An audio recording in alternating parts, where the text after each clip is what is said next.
तो एपिसोड की स्टार्टिंग में हम देखते हैं जिन्वू सभी डीमन नाइट्स को मार देता है और वह आखिरी बचे नाइट को भी मारने वाला होता है, लेकिन वो जिन्वू से माफी मांगने लग जाती है और वो कहती है मैं सरेंडर कर रही हूँ, प्लीज मुझे मत मारो। तो जिन्वू कहता है पहले तुमने मेरी टीम पर अटैक किया और अब तुम चाहती हो मैं तुम्हें ना मारूं, वैसे भी मैंने तुम्हारे साथियों को तो मार ही दिया है। फिर वो डीमन कहती है मुझे बचाना उन लोगों की ड्यूटी थी, अगर मैं सेफ रहूंगी तो उन्हें अच्छा ही लगेगा। जिसके बाद जिन्वू उसे वहीं पर छोड़कर जाने लगता है और तभी वो जिन्वू पर पीछे से अटैक कर देती है, लेकिन टस्क उसे रोक देता है। फिर वो कहती है अगले फ्लोर पर जाने का परमिट मेरी फैमिली के पास है तो मैं तुम्हें दिला सकती हूँ, और मुझे दूसरे फ्लोर्स के परमिट की लोकेशन भी पता है तो मैं तुम्हें वहां पर भी लेकर जा सकती हूँ, लेकिन तुम्हें वादा करना होगा तुम मुझे और मेरी फैमिली को कुछ नहीं करोगे। उधर हम वही डीमन चींटी को देखते हैं जो कि एक आइलैंड पे उड़कर आ चुकी होती है। उसने वो पूरा आइलैंड डिस्ट्रॉय कर दिया होता है और बहुत सारे लोगों को भी मार दिया था। वहीं जिन्वू उस डीमन लड़की से पूछता है क्या तुम्हें अपने दिमाग में कोई आवाज सुनाई देती है कि सभी इंसानों को मार डालो? तो वो डीमन कहती है नहीं, लेकिन हमें एक दूसरी आवाज सुनाई देती है, अपनी जगह को प्रोटेक्ट करो। फिर जिन्वू पूछता है तुम्हें यह आवाज कब से सुनाई दे रही है? तो वो कहती है जब से हम यहाँ पर आए हैं। ये सुनकर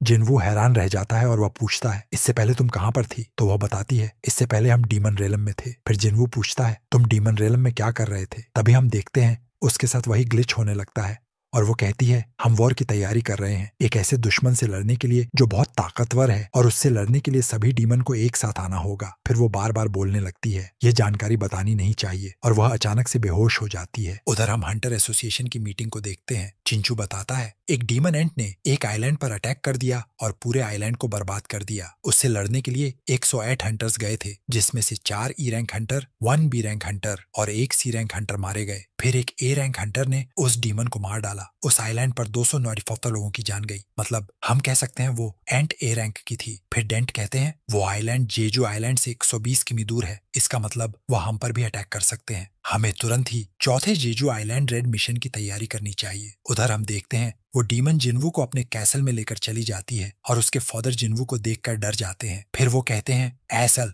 ये तुम किसे लेकर आई हो? क्या तुम्हें दिखाई नहीं दे रहा? उसकी छाया में पूरी सेना छिपी है। फिर जिन्वू कहता है मैंने ऐसल से वादा किया है, अगर तुम मुझे वो परमिट दे दोगे तो मैं तुम्हें कुछ नहीं करूंगा। फिर ऐसल के फादर सोचने लगते हैं हम इससे लड़ तो नहीं सकते और वो जिन्वू को परमिट दे देते हैं। फिर वो जिन्वू को वहां से तुरंत जाने के लिए बोलते हैं, लेकिन जिन्वू कहता है मैं तुम्हारी बेटी को लेकर जाना चाहता हूँ क्योंकि उसे सभी परमिट की लोकेशन पता है और मैं इसकी सेफ्टी की पूरी जिम्मेदारी लेता हूँ। ऐसल के फादर इसके लिए मान जाते हैं और जिन्वू ऐसल की मदद से नंबर ऑफ फ्लोर पर पहुंच जाता है। टस्क और इग्रेस की लेवल भी बढ़ चुकी होती है, वो दोनों एस रैंक और ए रैंक की लेवल के हो चुके थे। फिर जिन्वू कहता है तुम मुझे सभी परमिट की लोकेशन बता दो और यहाँ से चली जाओ क्योंकि आगे और भी ताकतवर दुश्मन मिलेंगे। लेकिन ऐसल कहती है मैं तुम्हारे साथ आखिर तक जाना चाहूंगी, मुझे देखना है तुम कितना और लेवल अप हो सकते हो। तो जिन्वू भी इसके लिए मान जाता है। इसके बाद जिन्वू आगे बढ़ता जा रहा था, उसके सामने और भी ताकतवर डीमन आ रहे थे, लेकिन जिन्वू सबको मार देता है और 97 फ्लोर पर पहुंच जाता है। चॉय चाइन को जेजू आइलैंड रेड मिशन के बारे में बताता है और वह उससे कहता है इस बार देश के सभी एस रैंक के हंटर इस रेड मिशन पर जाएंगे और साथ ही हमारा पड़ोसी देश जापान भी हमारी मदद करेगा। उधर हम देखते हैं जिन्वू अगले फ्लोर पर पहुंच चुका था और तभी उसके सामने आता है डीमन लॉर्ड बारन, जो कि एक ड्रैगन पर बैठा हुआ था। ये डीमन लॉर्ड बहुत ही ज्यादा ताकतवर होता है और तभी वो अपनी सेना को बाहर निकालता है जो कि जिन्वू को चारों तरफ से घेर लेती है। तो जिन्वू भी अपनी सेना को बाहर निकालता है और वहां पर बहुत ही खतरनाक लड़ाई शुरू हो जाती है। टस्क